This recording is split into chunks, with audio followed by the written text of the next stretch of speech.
sun's out right now. Yeah, it's been cold, like silly cold. So, for those that do not know, we reside in southeast Georgia. And, typically when I tell people that we live in Georgia, their response is, oh, near Atlanta? No, no, no, no. We live closer to Jacksonville, Florida. And so we're right. I think we're about like maybe 7 miles or so from the border. So we are not used to super cold. Like we get a week of winter, it seems like every year, where we have to pull out the big jackets and cover our hands and all of that. It's usually not even till February. Right. And so what we've had in the past couple days is in some areas close to us, there's been snow.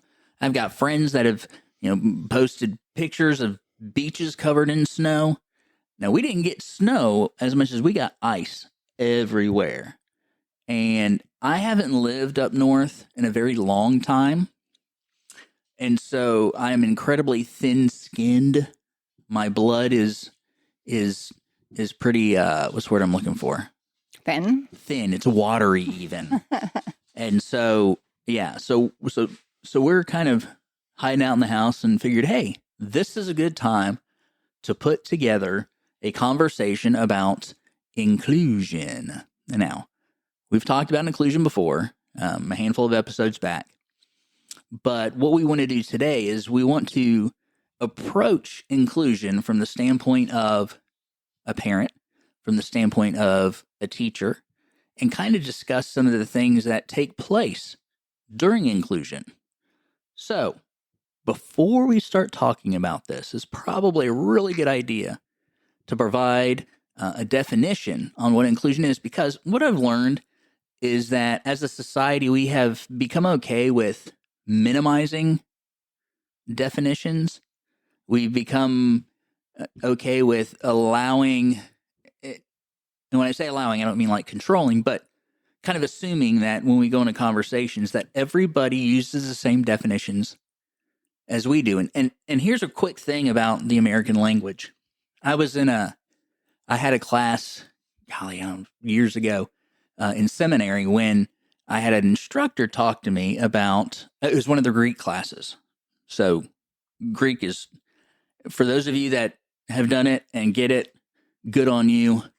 It was a struggle for me. I think there's a reason there's a term that says, yeah, it's Greek to me. Yeah. So this instructor was talking about context, right? And reading things in context and allowing context to build what it is that build the perspective that you have, build the foundation for your conversation.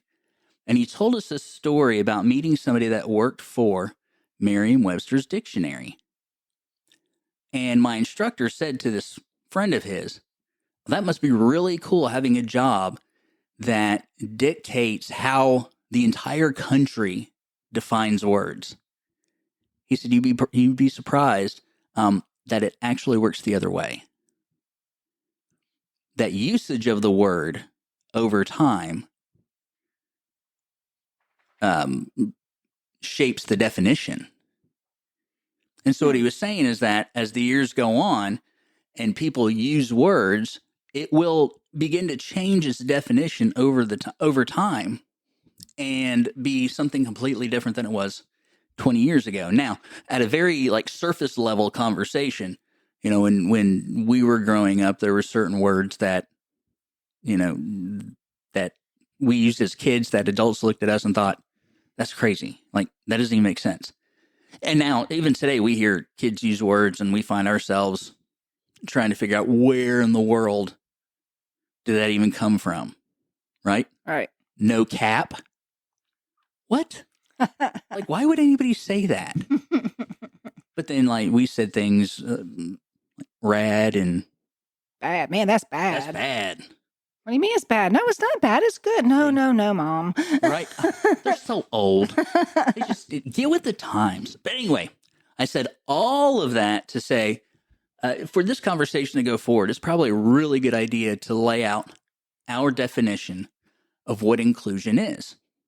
And so that way, if anybody were to listen to this, anybody other than my mom, and had and had some questions or comments or something they want to add to the conversation, we're starting on that same platform of the definition of inclusion. So, Laura, Yes. can you define inclusion for this conversation? Yes. So, according to the National Education Association, or the NEA, the Individuals with Disabilities Education Act, or IDEA, defines inclusion in special education as providing students with disabilities access to general education classrooms and curriculum. It's also known as a least restrictive environment, or LRE. So, and it aims to create learning environments where all students can learn together. And as we've talked before, these students with disabilities, we're talking about students that have an IEP. And we say it all the time, the I is individualized. So not only is their plan individualized, so should their inclusion be individualized and not just be a blanket, either they're all in or all out. Or Well, I'm glad that you added that second part, because if we would have stopped at access, that could cause someone to believe that inclusion is simply having a child with a disability put in a classroom with kids that may not have a disability, or maybe their development is typical. But we know that inclusion is so much more than just putting a kid in a classroom. right. Right. So if it was just access, well, then just shove them all in. And I've heard stories of districts that do that, that there are schools that would take profoundly disabled kids and put them in the same classroom with kids that are receiving more support for, say, a learning disability, and those that are typically developing. So you have all these kids just crammed into one room with 6, 7 adults. The idea being that, well, you have all these. The number game is very popular. Yes. And so the thought is, well, if there's all these adults in a classroom, if we've got 9 adults in a classroom with 30 kids, I mean, that's a 3-to-1. That's not bad. And that's what happens when we play the number game. Now, anybody that has ever been in a classroom before knows that the situation that I just described is scary. It'd drive anybody crazy. Like I'd be hiding under my desk, listening to soft, sweet music in my ears while rocking back and forth. That would be Right. horrible for me. But again, inclusion is so much more than just access. It's so much more than just being put into a classroom. Right. You have to provide those students with accommodations and the support needed for them to be successful in that setting, whether that means successful academically, successful socially, functionally. They need to be, these supports and accommodations need to be provided so they can be as successful as possible when they're in that setting. We've had some pretty interesting experiences. We've been able to work together, and this is our 5th year working together side by side. And prior to that, I had 3 years in the co-teach setting, and I know that you, as a para, you worked in a special education classroom. I know that you worked in the general education classroom at a kindergarten level, where you saw students of all different abilities, Right. even at that early age of 5, Well, even being able to as well. Oh, yeah. Mhm. And so we've had a good bit of interaction with what are supposed to be inclusion opportunities. And what we found is, like what you just said, is that individualized part is huge. Like, I can think of one student that I worked with, and they were, I mean, they struggled in the general education classroom. And they were in the classroom because the parent just, nope, I just want them in there. Unfortunately, this student couldn't read, couldn't write, didn't have the understanding of how to work a calculator. So for this student to be in that general education classroom with only co-teach support, which meant that I was in that classroom with the student for 45 to 50 minutes for math and 45 to 50 minutes for English language arts, this student was not set up for success. And you're not talking about a kindergarten student. I am not talking about a kindergarten student. Yeah, this isn't an early grade like a kindergarten first grade. This was an older student. And so that's sad, because while this particular student was engaging socially, they were able to take advantage of that. The extent of their education was next to nothing. And unfortunately, we'll see things like that happen, and students just be kind of pushed along and really not engaging academically where they need to. And so then there's one picture. Then we can flip that too to a time when I had another student that was when I first got the student, was pretty aggressive. Handled redirection and direction not very well at all. But the student had a pretty high aptitude. Like they could learn. They were smart. And what kept them from spending time in the general education classroom was this behavior. And so, I do everything I can to help the student get out into that general setting, because in the settings that we work in currently, it is very hard for the students to get an education that helps them to progress academically, right? So if we were to talk about like our current setting, having the self-contained, adaptive curriculum, inside that group, it is incredibly hard to cover the full spectrum of education. Right. Right. It's hard to have a group of 7, 8, 9 students whose aptitude is they're just, you couldn't get any further, and try to allow them access to the standards and academically grow. It's very, very difficult. And so there's kind of this, this kind of like issue of what do we do with these students? And so go ahead and answer that question, Laura. What do we do with the students? Well, just want to put a little clarification there too. And you're talking about, students and their ability to learn. Of course, all our students are able to learn. And when you're talking about the students' ability to learn, that they could learn, you meant learning at a grade level, right? Mm-hmm. Learning at their grade level versus at an adapted level. You don't, I'm not saying they can't learn at all. You're not saying that the rest of our students can't learn. That right? That the ones in our class, well, no, they don't need to be in here because they can't learn. No. just wanted to clarify that little bit right there. And then to answer that question, but what do we do? Is what we like to say, we push them out.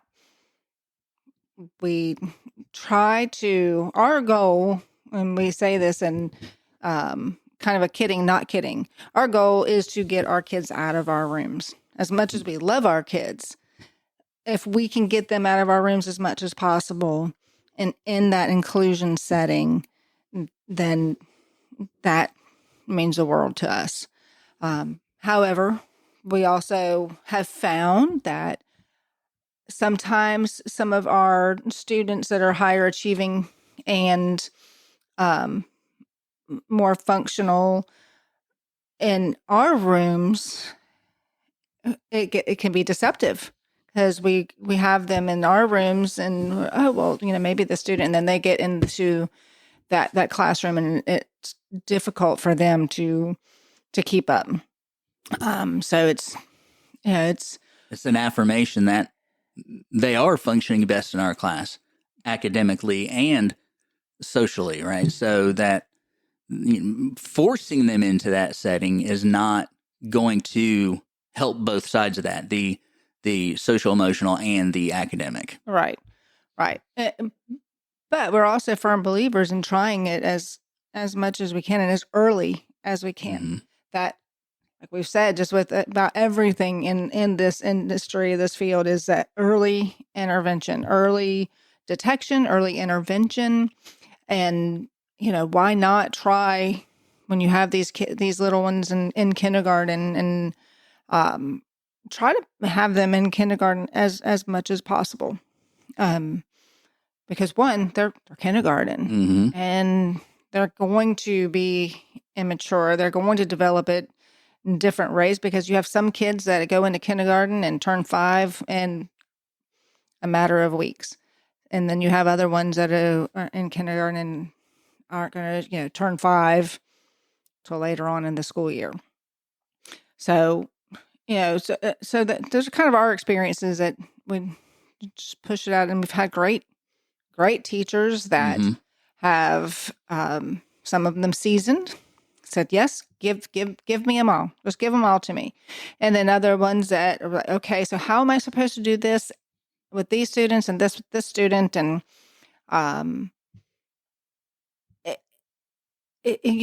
so that all the teachers' experiences are different. We also have teachers that are willing, however, their preparation courses don't necessarily teach them extensively on how to teach students with disabilities. They may have a course or two on how to help the lower achieving students in their classroom with disabilities, not necessarily students that have more challenging, more challenges learning than their typical developing peers. So our experiences have kind of been all over with inclusion. So if our goal is to see our students progress academically and socially, emotionally to the fullest extent, right? We want to see them become the best all-around individual that they can. How do we make that happen? And I think that you really made a point in what you were just saying about the importance of conversation, right? So we've worked with different teachers that, like you said, I know what I want to do with them. I know how I'll include them. I know they already have that perspective, Knowledge, right? But I think equally as important is to have the teacher that says, "Yeah, I don't know exactly what to do. I don't know what to do with this student. I don't know what the best approach would be." And that's hard to do. That's hard to do as adults. That's hard to do as teachers. Is to say, especially if we've been doing it for a while, to say, I don't know. And so I think that it has to start a conversation. If we're going to be successful in serving the whole child, which is what our goal should be. Now, if you're a teacher and your whole thing is, I just want to have a schedule that matches my kids and not have to work in the summer, go do something else. Like, for real, just go do something else, because you're not doing yourself any good. You're not doing the kids any good. Just find something else to do. But I believe that, I don't know if I've met a teacher. Let me think about this. I don't think I've met a teacher that gave me the impression they don't care about the kids. So if they're out there, they're few and far between. Right. And so if we can tie to that goal of helping the child be successful, I think step one is conversations. Again, being willing to say, I don't know what to do, and to collaborate with each other to talk about ways to best serve these kids. But what are some other things that need to happen for us to be successful? Well, like I said, those conversation, that collaboration is key, because um, we've had students that we share with the gen ed teachers, and then they also possibly are in the classroom with when the collab teacher comes in and serves. So then the collab teacher has questions, and I mean, we've worked with some great collab teachers that are willing to take on the responsibility of working with students, even though they're not technically their Right. responsibility. Not necessarily on their caseload. That love the students and want to see them benefit, and like, hey, if you can help them and I can help them and we all can help them. And so the hard part there is that collaboration time. Because, okay, well, this teacher has yeah, we had one teacher try to schedule a meeting and say, okay, can we talk first thing in the morning? And it's like, okay, well, they get here at this time, but then this one, they have this amount of time in the morning, when then, you know, start receiving children earlier than this one. And so it's like, oh, we can give you 5 minutes. And or we can catch each other in the hallway, maybe, or, so that's one of the things, as at least at a school level, that those teachers need to be provided with some time to talk. And then the parents need to be included as well. And, you've said before that we're not assuming that these parents don't know or understand, what is offered. And we know that we have parents that research and look and say, no, this is what I want for my children or my child. But parents need to be involved in those conversations. And I think parents need to be aware that their voice is important in this. I recently had parents tell me, so, well, well, you're the teacher, so whatever you think is best, we should do. And I told her, absolutely not. No, that's not how it should work, because you're their parent and your desires are important.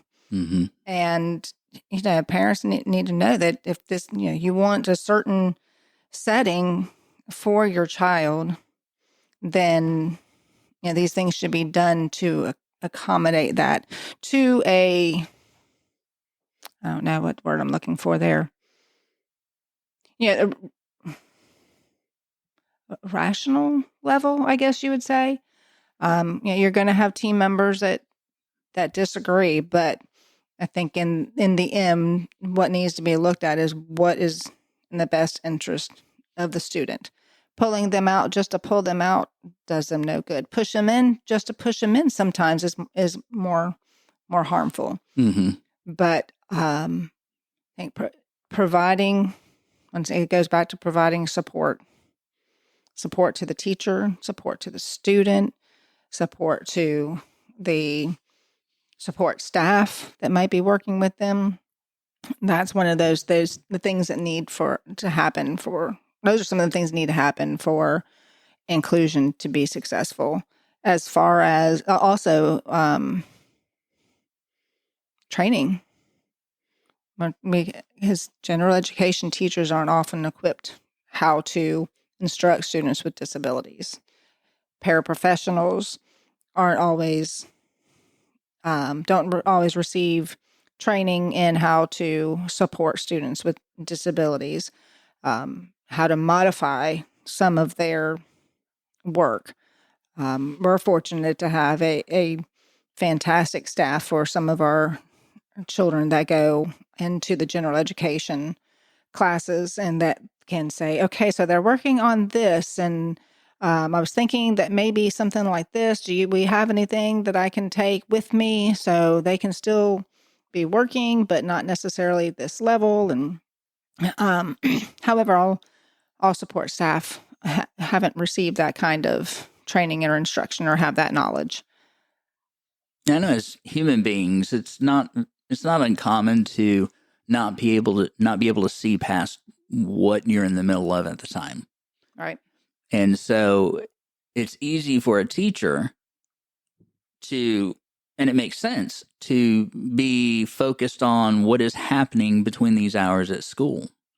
right? So this is what I see from the student at this time, and not consider another perspective outside. Right? Not saying you won't listen to another perspective or anything like that, but the thought doesn't often even cross the mind because this is what I'm dealing with right in front of me. And I know that we just recently realized that, we never asked parents, like, where do you see your child going? What does it look like to you based on your interactions with your child? Right. What do you see from middle school, high school, post Beyond, secondary? right. What is it that, based on your experience, based on your time with your student or your child, what do you see? Because everything that we talk about is going to be from what we experience in these walls. Right? Right. Our job, we don't work in other settings. We're not like the ABA therapist or the occupational therapist or the speech and language pathologist who often work outside of the school system as well. We just see them inside of our walls. And so it's important to be able to take those two pictures and put them together, because without doing that, we're trying to solve a puzzle without the box. Right? We've got pieces. I've got my puzzle piece in school. Parent, you've got your puzzle piece. Excuse me. Your puzzle piece at home and with family, and when you go to the grocery store, and when you go to Walmart, and when you go to church, and when whatever it is that your life is built around. But we have to be able to take those things and put them together. And that doesn't happen unless we have conversations, teachers having conversations with teachers, right? Gen Ed, SPED, parents having conversations with Gen Ed, SPED, and really looking for what needs to happen to help get that student to where collectively we believe that they can go or should go. Right. I'm just Yeah. dropping stuff. It's all right. I agree 100% that the first step in successful inclusion is communication, and it's whether it be emails or set up a meeting, and as we all know that that our schedules are different, our times that we're serving kids are different, and our planning is usually different, and so just trying to find some common time to meet and discuss these things are important. And so, I mean, there's some things that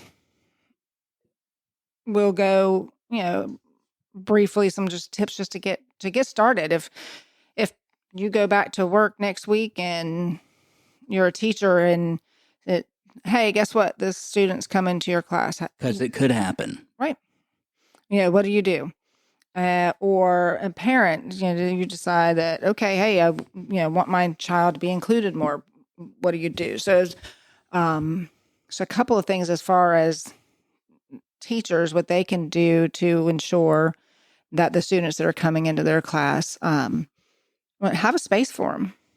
And I know space is precious in these classrooms, that there's a lot of things that need to be in classrooms, but if you can give these students a place that's theirs, that you don't understand how huge that is. Whether that's a desk, or if you have tables, you give them a seat at the table with their peers instead of, okay, they can sit at this back table back here, because that's really not inclusion. And invite them to your parties, whether it be class parties. Ensure that the students coming into your classroom get invited to field trips. And I mean, we've got some teachers that do this already, when we're very fortunate to have them. And when they're on these field trips, let them, make sure that they're not let them, make sure that they're included in the groupings, included in the pictures and the lunches, because if they're coming into your classroom, they're part of your class, and help them feel like that. So Another thing that I would want to add to that, as a teacher goes, that has the inclusion setting, and we've already talked about asking questions, but just I would even go as far as to, let me push pause on that. Let's talk about just for a second the inclusion teacher, like us.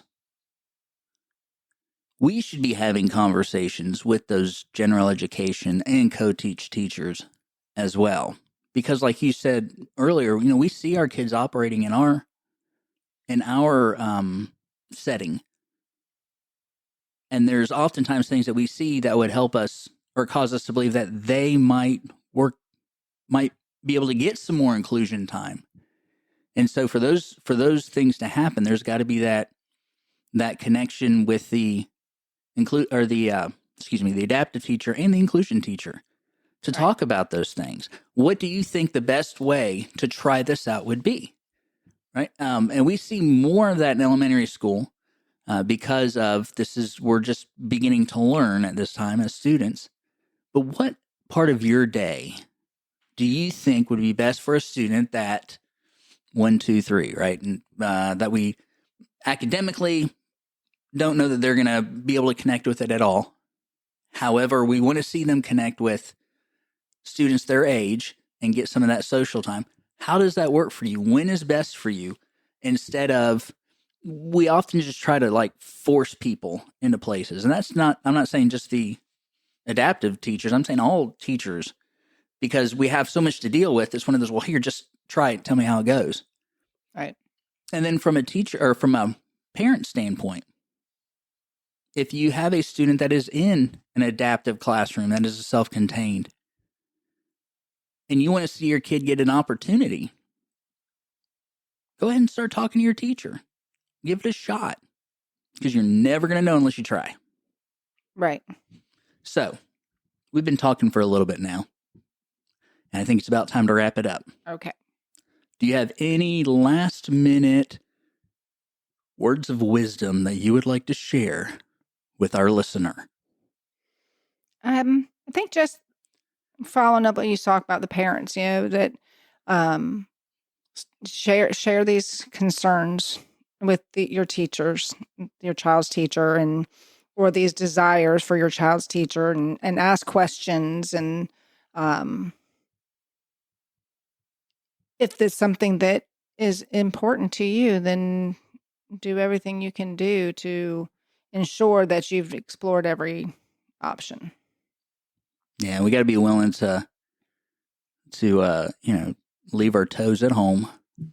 Yes. Not worry about them getting stepped on, and remember that it is the kid, right? The student. And it's a team. It's not the school versus the parent. Right. And parents, if you've been led to believe that whatever the school proposes or whatever the school thinks is final say, then I apologize, because that's not the case. Your voice matters. Your opinion matters. You are one of the experts on your child. Absolutely. So we'll wrap up with this. This entire time, I've had that last scene of Rocky IV playing in my head after he just gets done beating the Russian, and they hand Rocky Balboa the microphone, and he says, "If I can change, and you can change, everybody can change." And then, all the Russians are chanting his name, because that's what would happen. That's exactly what would happen. So anyway, until next time, again, I'm Jared with my wife, Laura, and